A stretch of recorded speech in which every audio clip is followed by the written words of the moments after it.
There are Philadelphia Eagles news updates that arrive quietly, almost unnoticed, but carry enormous weight for anyone who understands this team's pattern. And today, another one of those subtle pieces just landed on the board. A move that looks small to the casual fan, but that might reveal far more about what Howie Roseman is planning for the weeks ahead. The Philadelphia Eagles have just announced another change to their practice squad, and Eagles fans know this by heart. When Roseman touches the practice squad, it's rarely just to fill a vacant spot. It's usually because he sees something, an opportunity, a long-term project, or a player whose potential hasn't been fully unlocked yet. The Philadelphia Eagles are living through an intense season, a season filled with major reinforcement, unexpected injury, shocking retirements, and a constant rebuilding of their defense. Over the last few weeks, the team has gone through a whirlwind of adjustments. Jalen Phillips arrived in a bold move. Jaire Alexander passed through the roster like lightning before stepping away from football. Jacorian Bennett returned. Michael Carter II joined the secondary,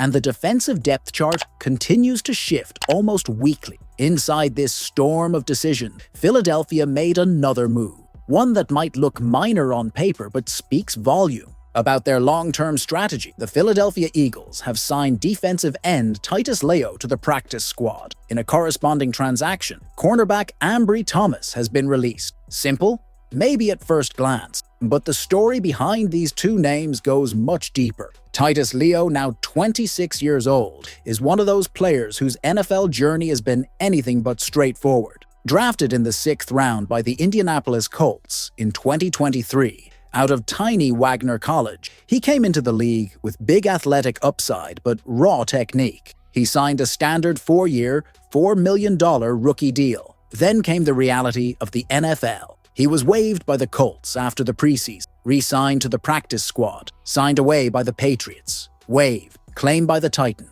waived again, brought to Cleveland for training camp, cut, signed to the Eagles practice squad in October for 12 days, and released. And now, he's back again. When a team signs the same player multiple times, it's not an accident. Someone inside the NovaCare complex believes there's something there worth developing. And contrary to what many think, Leo didn't just bounce around the league without playing. In 2024, he appeared in 4 games for the Patriots, recording 4 total tackles, 1 tackle for loss, and a pass deflection. Small numbers, but enough to show he can contribute in the right system. And the timing makes this even more interesting. The Eagles' defensive line is still a work in progress. Even with the arrival of Jalen Phillips and the return of Brandon Graham, this unit hasn't reached its ceiling. Philadelphia needs depth. They need power against the run.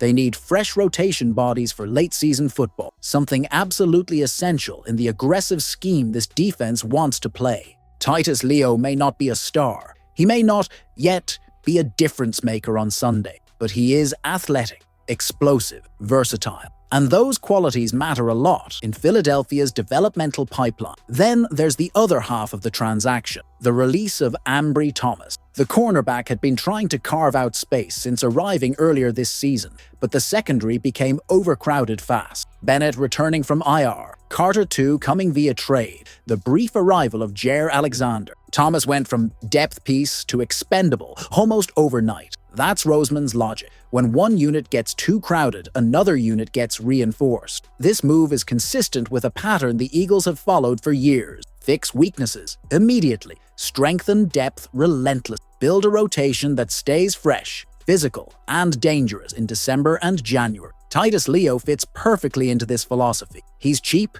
athletic, moldable, and hasn't reached his ceiling. Philadelphia has a long history of developing guys like this into real contributors, sometimes even into surprise breakout players. Maybe Leo never gets promoted from the practice squad. Maybe he becomes just another rotational name. But maybe this is one of those stories that starts quietly and ends loudly. The NFL is full of players whose careers began exactly like this. In the end, the message is clear.